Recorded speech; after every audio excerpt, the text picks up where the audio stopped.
Selamat siang, sore, malam, teman-teman. Kembali lagi sama saya Nagita Pati di Cerita Malang. Nah, kali ini kita punya sesuatu yang seru, yaitu kita bahas yang agak hangat akhir-akhir ini, menjadi perdebatan juga, tapi sebenarnya juga menjadi lahan rezeki buat banyak orang. Apalagi kalau bukan yang namanya, kata anak sekarang namanya thrifting. Kalau aku bilang namanya second-hand, sekarang ini awul, sekarang ini dalbo. Nah, kali ini kita sama salah satu bisa dibilang bukan pelaku sih, tapi lebih kepada orang yang lama ada di dunia itu, yaitu ada Mas Adam.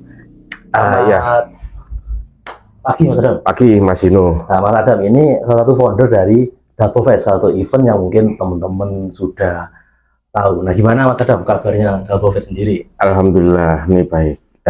Ya, kita lagi prepare event sih Mas. Jadi Ada event lagi, ada ya? event lagi. Jadi memang terkait juga dengan berita yang lagi hangat juga ini teman-teman ya. Mungkin kita juga sekalian mengklirkan barangkali ada asumsi-asumsi yang salah lah untuk tentang thrifting, apa itu second hand, apa itu pre-love. Jadi ya. kan memang ada sesuatu hal yang berbeda dari semua itu. Jadi nggak bisa kalau disamaratakan second hand itu ya thrifting, second hand itu ya ini pre-love, itu beda semua nanti. Itu sih Mas. Mungkin mulai bisa didefinisikan Mas. Kalau di TikTok kan rame, semua itu dihantam roto thrifting. Nah, kalau versi Mas Adam itu kayak gimana? Kalau menurut pendapat saya pribadi, kalau memang mungkin orang lama bilang itu second hand ya, karena kan memang istilah thrifting mungkin baru ada atau baru gaungnya mulai dikenal orang itu setelah tahun 2017 kalau nggak salah, setelah ada Shane Witherspoon yang datang ke Indonesia, akhirnya dengan event USS pada saat itu, kemudian akhirnya teman-teman thrifting terbantu dengan harganya bisa melonjak tinggi di situ karena memang ada value tersendiri. Nah, itu bedanya kalau dari thrifting, second hand, awal-awal, dan pre-love kalau menurut saya pribadi itu memang berbeda ya. Jadi kalau second hand itu mungkin barang yang memang fresh keluar dari bal, atau memang kalau teman-teman tahu yang ada di pasar lah, yang digantung-gantung seperti itu menurut saya itu baru namanya second hand. Kalau thrifting beda lagi kalau menurut saya, karena thrifting itu suatu pakaian bekas yang sudah dikurasi, sudah dipilih, sudah disortir, dan kemudian dijual kembali dengan kondisi yang mungkin sudah di repair kemudian juga sudah dicuci bersih, jadi benar-benar higienis, siap pakai dengan kondisi yang mungkin sangat layak pakai lah, hampir mendekati baru pun juga ada biasanya seperti itu kalau untuk thrifting. Jadi kalau second itu anggapannya second itu barang mentahnya, kalau thrifting yang sudah diolah, sudah matangnya, jadi sudah bagus, siap pakai. Nah, itu yang membedakan mungkin thrifting dan second hand. Beda lagi dengan pre-love. Kalau pre-love itu kan namanya pre kan bekasnya yang punya, yang love, yang disukai. Jadi pakaian koleksi dari beberapa orang mungkin yang mereka sudah bosen. Contohnya nih, misalkan ada selebgram yang punya endorse banyak, atau orang yang memang di endorse dengan brand-brand tertentu, kemudian mungkin barangnya sudah terlalu banyak, akhirnya mereka bikinlah garage market, biasanya seperti itu. Garage market atau jual ikut event juga, itu kan bukan mereka dapat dari bal, tapi mereka barang pribadi mereka yang sudah bosen, sudah nggak kepake, akhirnya dijual lagi. Itu kan juga termasuk barang bekas juga, tapi kan itu pre-love, konteksnya beda sama si thrifting tadi. Kalau si thrifting tadi memang dia ngambil barang untuk dijual dan diolah kembali. Kalau pre-love itu memang barang koleksian yang memang dia sudah nggak kepake dan ingin dijual kembali. Nah, ini informasinya luar biasa teman-teman, biar kita bisa membedakan mana second hand, mana thrifting, mana pre-love. Nah, kalau di eventnya Mas Adam ini, Dalbo Fest itu mencakup yang mana Mas Adam biasanya? Kalau dari Dalbo Fest sendiri kita mencakupnya lebih ke yang thrifting sama pre-love. Artinya ada kurasi memang di sana. Berarti memang ada kurasi, betul. Jadi dan kita juga ada aturan-aturan yang memang harus dilakukan oleh semua tenan, bahwa barang itu harus sesuai dengan deskripsi yang kita jelaskan, harus sesuai, harus dicuci bersih, harus higienis, harus benar-benar kondisinya layak pakai, tidak ada cacat yang sangat signifikan. Jadi memang mungkin kalau ya namanya pakaian bekas kan nggak ada yang sempurna lah. Jadi mungkin ada hole kecil-kecil, pokoknya nggak sampai yang lebar-lebar gitu, ada lubang itu masih oke lah, kita masih bisa toleransi. Setidaknya kita nggak jualan barang-barang yang mungkin dibilang itu sampah atau limbahnya ya, kita nggak jual seperti itu. Jadi kita hanya fokusnya di thrifting dan pre-love, seperti itu Mas. Terkait dengan yang rame-rame belakangan ini, Mas Adam dari Dalbofest melihatnya seperti apa sih Mas Adam? Kalau untuk lagi berita yang lagi santer saat ini ya, mungkin dari beberapa hari ke belakang ini untuk pelarangan impor baju bekas ya, itu kalau menurut saya pribadi sih memang dari dulu itu sudah ada untuk undang-undangan itu kan, kalau nggak salah itu dari tahun 2015 kalau nggak salah ya. 2015 terus kemudian direvisi sampai revisinya terakhir 2022 kalau saya baca kemarin, 2022 ada revisi lagi. Dan memang karena kita ini hidup di Indonesia dan sebagai warga negara Indonesia, jadi kalau emang sudah ada di peraturan perundang-undangan itu ya mau nggak mau kita harus tetap mentaati lah untuk peraturan perundang-undangan itu tadi. Jadi memang di situ kan disebutkan bahwa Undang-Undang Kementerian Perdagangan kalau untuk barang impor bekas itu memang dilarang, tidak diperbolehkan, termasuk untuk pakaian bekas. Jadi kan kalau menurut saya pribadi dan saya baca juga lihat dari sosmed dan juga dari teman-teman kementerian kan juga ada di sana Kementerian Perdagangan. Jadi yang dilarang itu hanya pengimpornya, bukan pelaku usahanya, bukan yang jualan, importirnya. Jadi memang yang seharusnya diketati itu memang kalau kemarin lihat di beberapa berita juga port-port atau pelabuhan-pelabuhan masuknya barang itu yang memang harus dijaga untuk tidak kelolosan bal-bal pakaian bekas itu tadi atau barang-barang bekas tadi. Jadi memang bukan untuk pelaku usahanya. Jadi kalau untuk kata-kata thrifting dilarang, ya itu sih salah menurut saya. Apalagi kalau dilarang berjualan pakaian bekas, itu salah. Kalau saya lihat di undang-undang sih nggak ada kata-kata seperti itu ya, nggak ada kata-kata dilarang menjual pakaian bekas. Karena logikanya gini, ya kayak yang kita bilang pre-love tadi. Kita pun misalkan beli suatu brand A di mall, katakanlah itu brand impor, terus kita pakai, terus nggak lama kita nggak cocok atau kita nggak muat lagi, kita mau jual, kan itu sama aja. Kalau seperti itu kan juga akhirnya melanggar hukum, tapi kan nggak seperti itu kan seharusnya. Karena logikanya ya kita mau jual baju bekasnya kita sendiri atau baju bekasnya orang ya sah-sah aja sebetulnya. Karena itu dari dulu, mulai dari zaman bapak saya itu sudah ada dulu. Kalau di Malang itu dulu Tikor Yesu katanya, bekas-bekas pakaian-pakaian bekas itu dulu Tikor Yesu yang jualan.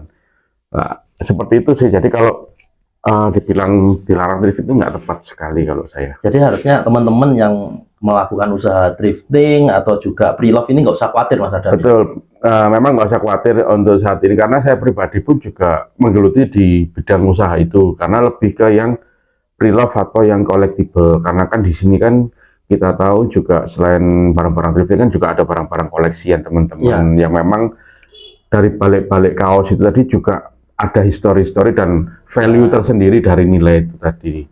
Jadi kalau untuk thrifting dilarang kurang tepat sih bahasanya seperti. Kalau importirnya yang dilarang, nah itu baru kita bisa terimalah dari situ ya. Oke, mungkin balik ke eventnya Dalbofest nih, bisa di-spill sedikit nih event berikutnya kayak apa nih Mas Adam? Oke, event berikutnya ini kan karena kita mendekati Ramadan, jadi lebih ada nuansa Islami lah, karena istimewa ya. jadi kita ada konsep baru nih untuk event di depan ini. Kita bakalan hiburannya ada Mas Adam. Nah, bisa jadi nih ya, bisa jadi.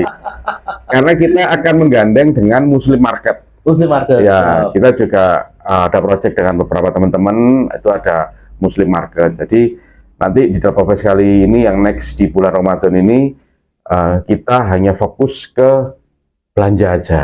Pasar, lebih ke pasar. Jadi untuk festivalnya mungkin kita akan kurangin untuk karena itu Mas Adam, betul ya? Karena mengingat juga ini kan bulan suci kan, dan masa kita harusnya banyak-banyak beribadah, bukan yang hura-hura. Jadi kita kurangin yang festival musiknya. Jadi diundang opik ngono Mas Adam. Insya Allah lah, insya Allah ya. Insya Allah. Kemarin udah tanya-tanya opik, cuman kayaknya budgetnya masih belum nyampe, karena kalau di free kan ya lumayan.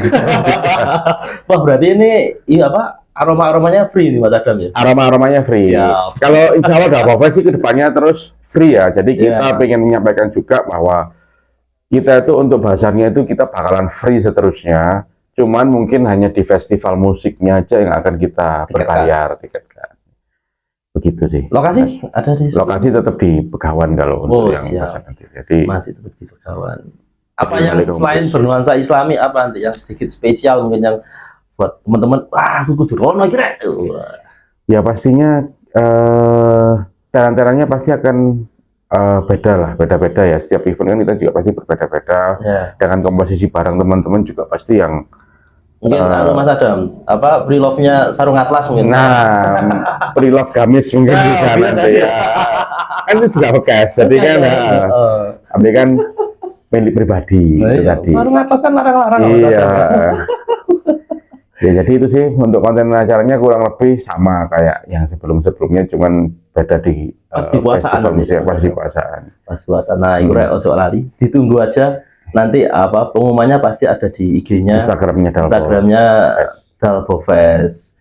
Nah, Mas Adam mungkin apa namanya ada pesan-pesan nggak ini khususnya buat teman-teman yang melakukan usaha thrift ini kan sekarang lagi ketar-ketir kalau saya lihat di TikTok, di IG, ono sing IG-nya jenengnya dirubah, benar, jual apa maneh lah dan sebagainya. Nah, ini apa pesan-pesan dari Mas Adam? Kalau saya sendiri sih kan melihat sebenarnya dari IG nggak ada masalah sih sebenarnya. Betul. Kalau Mas Adam sendiri mungkin ya teman-teman. Kalau pesan-pesan saya untuk pelaku usaha thrifting teman-teman di luar sana yang mungkin sekarang saat ini lagi was-was ya dengan kondisi yang lagi santer beritanya ya, sejauh kita tidak melanggar hukum, kalau saya pribadi ya tetap kita jalankan aja. Setidaknya teman-teman itu memahami apa isi perundang-undangan dari Kementerian Perdagangan. Jadi tetap jualan aja tidak masalah, karena belum tentu juga barang bekas itu barang dari karung, dan mungkin pasti impact-nya bakalan ada nanti ke depannya, karena dengan mungkin pembatasan seperti ini dan dilarang seperti ini, supply dari pusat dari ke teman-teman juga pasti akan berkurang lah, terhambat lah pasti ya. Jadi mungkin teman-teman bisa lebih kreatif lah untuk cari barangnya, mungkin memang harus lebih jeli atau ya butuh effort lebih lah pastinya bakalan ke depannya itu. Jadi memang harus tetap semangat lah untuk tetap jualan itu. Nah, tadi kalau buat teman-teman, nah mungkin ada suggest atau saran dari Mas Adam nih buat pemerintah ataupun juga para pengambil keputusan nih seperti apa sih? Karena kan katanya, wah thrifting itu bikin UMKM merosot. Nah, ini kan kalau saya lihat malah kebalikan sama yang dilakukan dengan Dalbovest, selalu menggandeng UMKM dan kreatif yang lain itu. Gimana Mas Adam? Ya, jadi kalau untuk itu ya, pemerintah kemarin yang bilang bahwa itu mengganggu UMKM kita, thrifting barang bekas mengganggu UMKM kita. Sebetulnya kalau yang di lapangan saya sendiri sebagai pelakunya sih sangat gak setuju ya Mas ya kalau kata-kata seperti itu. Karena gini, Dalbovest sendiri itu memang mewadahi teman-teman seller thrifting. Ya. Tapi kita tidak tutup mata juga untuk teman-teman UMKM bakalan kita ajak juga, karena kita punya prinsip, kita itu punya crowd, kita itu lagi hype-nya lagi memang di thrifting. Karena thrifting ini lagi hype, maka wadah yang kita gunakan saat ini itu ayolah digunakan bersama-sama. Makanya kita mengajak teman-teman UMKM yang khususnya yang startup, karena kita punya crowd, tujuannya untuk memperkenalkan mereka agar lebih dikenal masyarakat.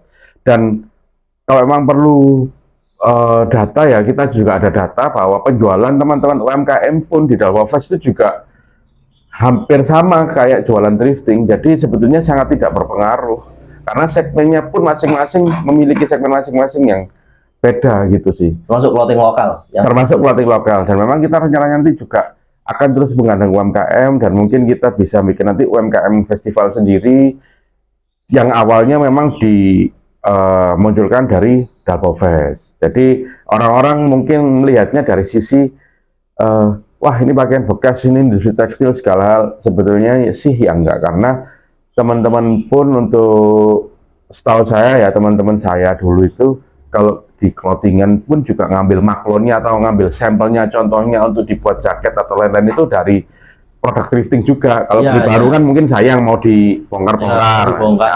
Jadi mereka juga cari ide thrifting, mereka bongkar modelnya seperti apa ya, Dari polanya, cari polanya, patternnya gimana. Nah, jadi semua itu harusnya saling ada simbiosis mutualismenya lah, bukan kita saling menjatuhkan si A si B, sama-sama kita cari rezeki kan di sini. Jadi rezeki sudah ada yang ngatur juga, pasti segmennya juga berbeda-beda lah. artinya Seperti juga itu. harus ada kebijakan yang lebih baik dari Betul, ada pemerintah. kebijakan yang lebih baik, dan juga mungkin tidak hanya melarang tapi memberikan solusi yang gimana, terus tidak hanya menakut-nakuti dengan peraturan perundang-undangan, akhirnya teman-teman akhirnya menjadi was-was, dan rezeki akhirnya terhambat, penjualan juga berkurang. Seperti itu sih, harusnya memang pemerintah memberikan solusi yang lebih bijak lah ya, karena terus terang thrifting ini sangat membantu teman-teman pada saat di masa pandemi, karena Drop Fest ini muncul pada saat pandemi awal-awalnya, pada saat awal-awal masih PSBB. Jadi itu benar-benar membantu perekonomiannya teman-teman. Jadi kalau memang ini harus dihambat dan dengan kata-kata dilarang seperti itu, akhirnya akan menimbulkan banyak teman-teman yang pengangguran nanti takutnya. Yang sudah memulai usaha dengan bagus, perekonomian juga sudah mulai bagus, tapi Itu efeknya bakalan lebih besar. Makanya pemerintah kalau bisa mungkin lebih mempertimbangkan efek apa yang akan muncul setelah mungkin ada kata-kata yang dilarang. Tapi kalau untuk secara garis besar importnya dilarang, saya tidak masalah, saya pribadi, karena Mas Adam tetap setuju lah kalau impor pakaian bekas ya, itu karena dilarang. gimana juga kita hidup di Indonesia, kita harus mematuhi peraturan yang ada di negara Indonesia. Hanya saja penerapannya ke bawah itu Mas Adam. Betul, hanya saja penerapannya dan penyampaiannya ke masyarakat yang awam mungkin yang akhirnya tidak mengerti ya gimana-gimananya gitu. Iya, oke. Jadi Butuh sosialisasi lah. sosialisasi yang Betul. ditingkatkan ya. Jadi poin yang bisa saya rangkum dari Mas Adam hari ini bahwa pre-love, thrifting, second hand, awal-awal itu beda. Ya. Kemudian teman-teman pelaku usaha sekarang nggak perlu khawatir karena menurut undang-undang gitu Mas Adam, Ya, bahwa yang dilarang itu adalah importnya, Importirnya. bukan penjualannya. Nah ini juga sama, saya tadi pagi lihat juga di berita bahwa Pak Zulkifli Hasan, pemilik perdagangan itu mengatakan bahwa yang dilarang memang importnya, untuk penjualannya itu tidak ada larangan, karena barang bekas itu tidak hanya berasal dari bal-balan itu tadi, tapi bisa jadi kayak kata Mas Adam bahwa itu adalah koleksi, pre-love dan lain sebagainya, sehingga tidak ada larangan di sana. Kemudian yang penting juga bahwa pemerintah harus bisa lebih bijak Mas Adam, lebih bijak untuk bisa semua dinaungi. Melarang itu tidak apa-apa, tapi harus ada solusi. Ya, melarang tidak apa-apa, tapi harus dicarikan solusi. Jangan hanya melarang karena efeknya luar biasa, bakal bisa ada pengangguran, karena harus diakui bahwa thrifting ini menjadi penyelamat ekonomi juga ketika pandemi kemarin. Dan yang super penting lagi yang harus teman-teman ingat, tanggalnya tidak tahu bahwa akan ada Drop Fest spesial Ramadan dengan nuansa Islami yang luar biasa. Ya, betul, Mas Dino. Baik, oke, terima kasih untuk cerita malam kali ini, luar biasa seru. Semoga yang baik bisa teman-teman serap, yang nggak baik jangan didengarkan. Gitu Mas. Ya, oke, saya Indra Ketapati dan juga saya Adam dari Drop Fest. Terima kasih Mas Adam. Oke, sampai ketemu berikutnya. Wassalamualaikum warahmatullahi wabarakatuh. Waalaikumsalam.